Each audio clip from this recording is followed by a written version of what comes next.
дар дораи сазовор истиқбол гирифтани ҷашни 30-уми солгарди истиқлолияти давлатии ҷумҳурии Тоҷикистон дар ноҳияҳои Дарвозу Ванҷ, Рӯшон ва Мурғоби вилояти мухтори Кӯҳистони Бадахшон бунёди 17 пули мошингузар сохтмонашон идома дорад. Сохтмони пулҳои мошингузар дар доираи лоиҳаи мустаҳкам намудани инфраструктури муҳим ҷиҳати таъмини устувории зидди хатарҳои табиӣ дар болои рудхонаҳои ноҳияҳои Дарвозу Ванҷ, Рӯшон ва ноҳияи Мурғоб бо сурати сифати баланд татбиқ гардида истоданд. Бештари пулҳои мазкур ки аз асри гузашта ба мерос омаданд, бо гузашти айём кӯҳнаву фарсуда гардида барои ҳаракати нақлиёти боркаши калонҳаҷм мушкилот эҷод мекард. Кӯҳнаву фарсуда шудани пулҳои сохташуда ҳар лаҳза ба ҳаракати мунтазами нақлиёти калонҳаҷми боркашонӣ мушкилот пеш меовард. маҳз ҳамин буд ки бо дастгирии ҳукумати ҷумҳурии Тоҷикистон бунёди пулҳои замонавиро дар ҷодаҳои мошингарди ноҳияҳои номбурда рӯй кор овард. Маблағгузори пулҳои сохташаванда Бонки Умумии Ҷаҳонӣ ба ҳисоб рафта, фармоишгари пулҳо Вазорати нақлиёти ҷумҳурии Тоҷикистон мебошад. Барои бунёди 17 пули замонавӣ дар маҷмӯъ 171 миллиону 959 ҳазор сомонӣ ихтисос дода шуда. Паймонкори лоиҳа муҳандисону пулсозони соҳибтаҷрибаи корпоратсияи хитоӣ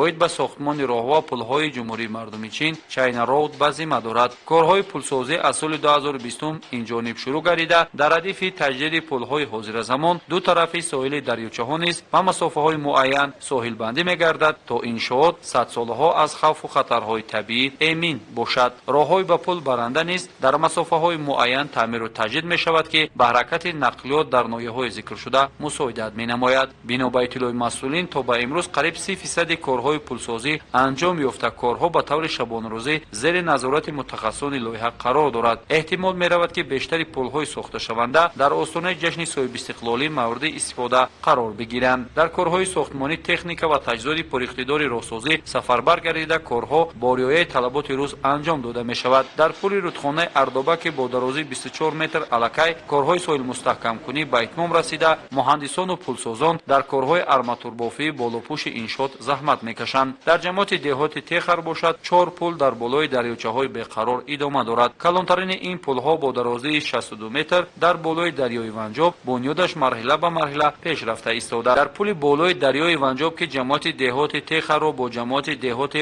Рованд пайванд месозад, аз моҳи майи соли гузашта ин ҷониб корҳо пеш мераванд. азбаски дарёчаҳо дар фасли тобистон обашон аз меъёр зиёд шуда ба ҳаракати нақлиёт мушкилот эҷод мекунад, бунёди чунин пулҳои ҳозиразамон ба маврид аст. татбиқи лоиҳаи сохтмони силсила пулҳои пуриқтидор аз дастгирию ғамхории асосгузори Сулҳу ваҳдати миллӣ пешвои миллат президенти ҷумҳурии Тоҷикистон муҳтарам Эмомалӣ Раҳмон ҷиҳати беҳбудӣ бахшидан ба зиндагии сокинони вилояти мухтори Кӯҳистони Бадахшон нигаронида шудааст. зимни бозид аз раванди корҳои созандагӣ дар пули деҳаи Сед 7 техникаи пуриқтидор ба корҳои тахту ҳамворкунии роҳҳои ба иншоот пайвастшаванда идома дорад. 15 нафар роҳсоз ва муҳандисони чиноӣ дар ин қисмат раванди корҳои роҳсозиро назорат мекунанд. корҳои соҳилбандӣ аз ду тарафи пулҳо низ дар ҳадифи корҳои сохтмонӣ бо кашонидани хорасангҳо ва мустаҳкам кардани соҳили дарёчаҳо низ тавассути техникаи замонавӣ анҷом дода шуда баъдан бетон хобонида мешавад, ки чунин тарзи кор барои солҳои сол ҳифз намудани пулҳо аз баландшавии сатҳи обҳо дар фасли тобистон замина мегузорад.